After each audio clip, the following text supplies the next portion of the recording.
What I thought would be helpful to look at to start with is what taxes are sort of yielding the most money for the UK. And you can see the top four are sort of income tax, VAT, national insurance and corporation tax.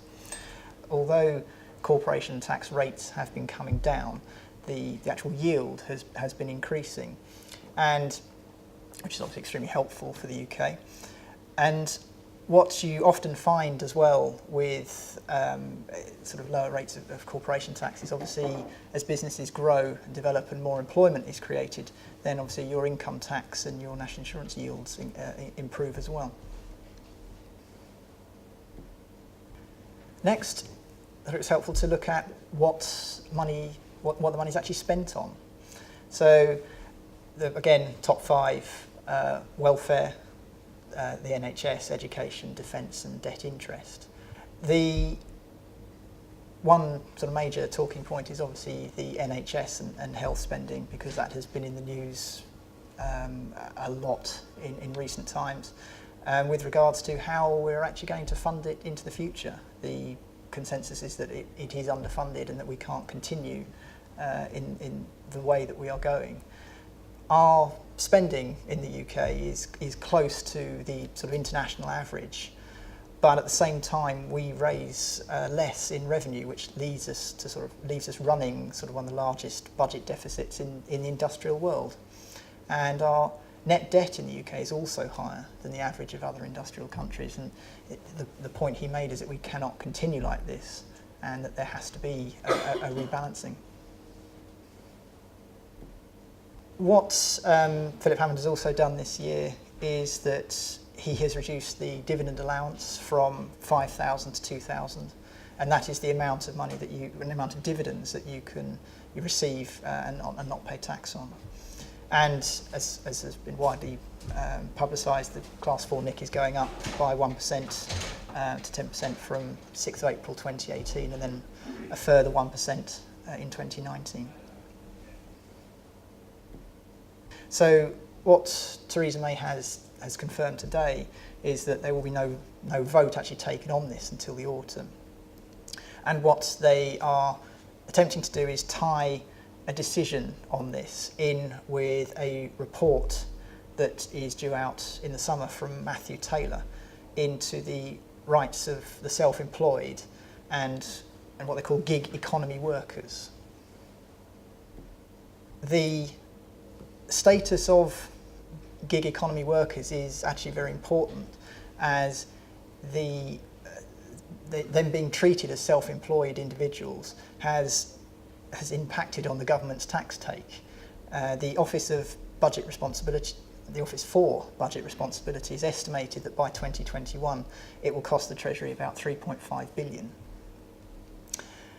So Philip Hammond and the government are looking for more effective ways of trying to tax workers in the changing labour environment that we're now presented with. And it is likely that there will actually be a full-scale revision of the tax system for the self-employed.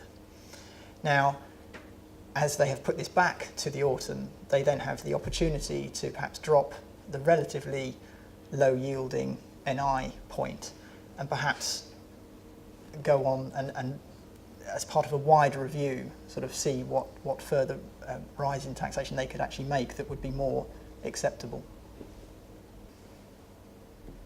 Corporation tax has come down again, or will come down. By 2020 it will be 17%. And again, as has already been pointed out, the actual yield from corporation tax has actually gone up. So it will be interesting to see where we are actually on the Laffer curve that has been discussed. Are we actually at the peak, or is it possible that corporation tax could go down further and would yield more? And the main aim behind this is obviously to attract inward investment from overseas as well, to attract companies to the UK to do business, and obviously to then employ people in the UK, which would again improve our income tax and national insurance yields. Their latest salvo of measures is to start charging penalties on those who arrange or facilitate or enable tax avoidance arrangements.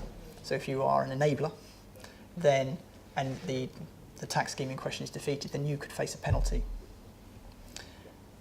What you will have to do is you will go and have to take your own advice and pay for it.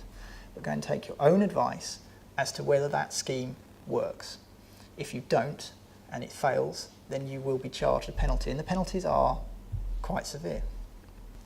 At the same time, the Revenue and the government have been working and pressurising the professional institutes, such as the Institute of Chartered Accountants in England and Wales and the Chartered Institute of Tax, to encourage those members to stamp out or drive out tax avoidance. So what the institutes have done is that they've now issued professional guidance to us all that says that we must not create, encourage or promote tax planning arrangements that are contrary to the clear intention of Parliament or seek to exploit shortcomings within the relevant legislation. This new guidance leaves members open to disciplinary action if we break that. So pretty much an individual who goes and seeks independent advice from someone that is actually qualified to give it on these arrangements will find that we will not give clearance. We will say it probably isn't going to work because we ourselves don't want to end up on the wrong side of a disciplinary hearing. So arguably this is a very successful measure that the Revenue have put in place. Thank you very much for your time.